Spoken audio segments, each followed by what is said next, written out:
cada caso é um caso. E nem todo caso acontece por acaso. E como a mídia aborda isso?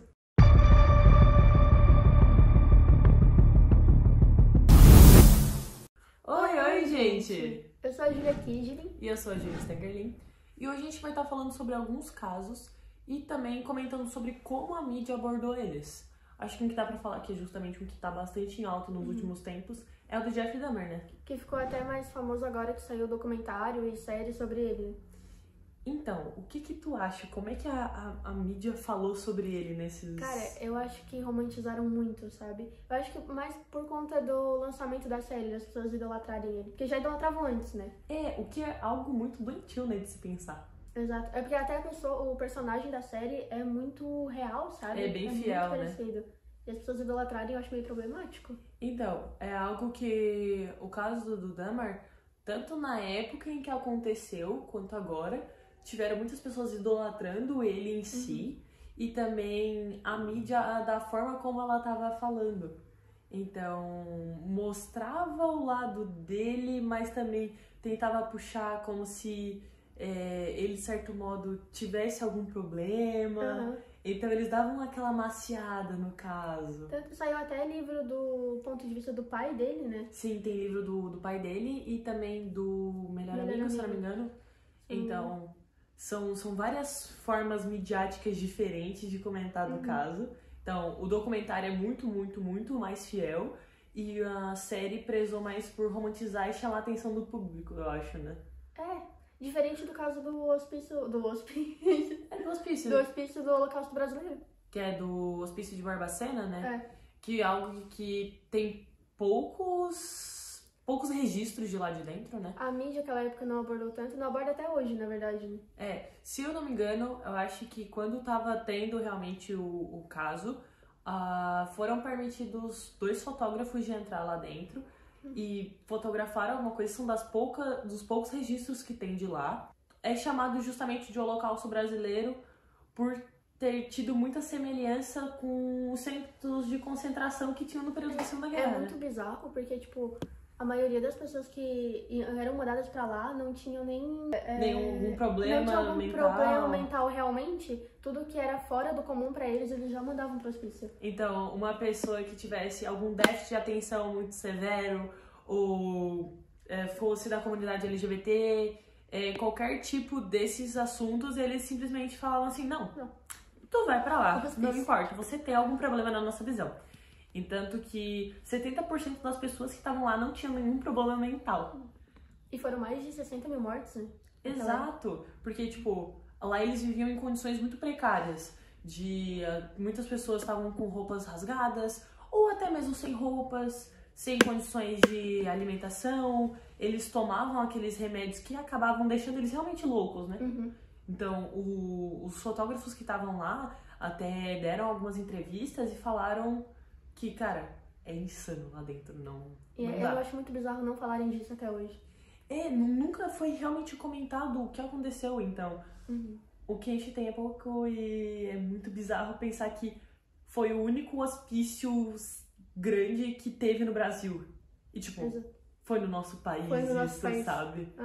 Outro que também foi no nosso país foi o caso do Césio 137. Pra quem não conhece, é conhecido também como a Chernobyl brasileira, que é o segundo maior caso de algo tóxico sem ser Chernobyl. Então, isso aconteceu em Goiás e foi num nível astronômico que na época, quando teve as primeiras mortes, a mídia simplesmente ficou quieta e não quis mostrar nada para as pessoas. Além de que, quando tinham as pessoas que estavam passando por cuidados que tinham ou chegado em contato com o produto, ou tinham ingerido, ou sei lá, qualquer forma de contato, as pessoas estavam meio que num lugar fechado pra serem limpas e elas não sabiam de nada que estava aparecendo no jornal. Porque não era algo muito comum. Eu tava até esses dias, eu fui perguntar pra minha mãe sobre esse caso, e ela disse que na época ela sabe que aconteceu o caso, mas ela não sabe exatamente o que teve. Então, tem pouca informação, ao mesmo tempo que tem bastante. Porque se tu procurar por aí pela internet, tem várias pessoas especialistas que procuraram em várias fontes diferentes e contam exatamente a história. E é estimado até que esse caso tiveram 4, eu acho, mortes realmente pelo césio. Mas com o passar dos anos, lá pra cá, pra 2023, já morreram mais de 100 pessoas daquela época em decorrência de terem chegado em contato, e muitos pelo câncer, né? Tanto que as pessoas que sofreram naquela época, ou até hoje, que estão ainda vivas, elas ficam muito revoltadas com isso, sobre como a mídia abordou, de questão que quem era pra ser punido realmente pelo caso não foi realmente punido, porque eles inventaram lá uma desculpa por trás e tudo mais, então ficaram um tempo na... Não chegaram nem a ser presos, né? Pagaram o serviço comunitário, então... é um absurdo, cara.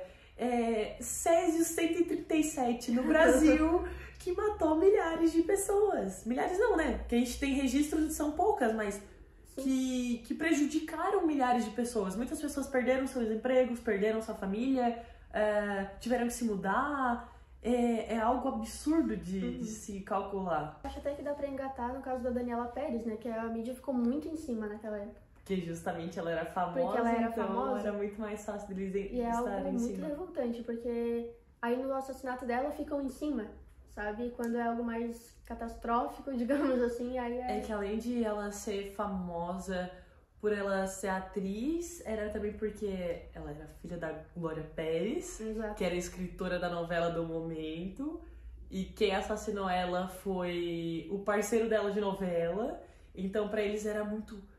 Caramba! Muito chocante. Como que isso tá acontecendo?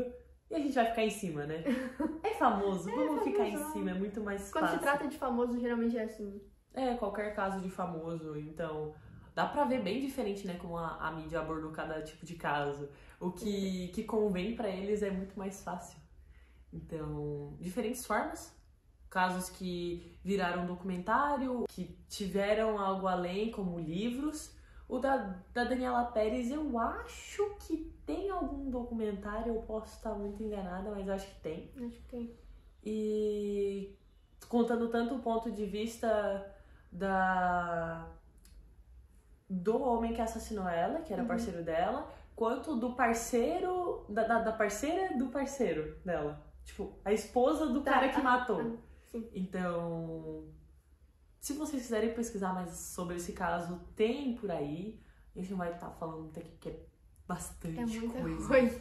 Outra hora a gente fala mais sobre isso, que é algo realmente muito interessante de pensar em como a mídia aborda cada coisa, como que ela pensa em falar, como ela pensa em não falar também, né? E é isso então. E esses foram alguns casos que não foram por acaso. Até a próxima. Tchau!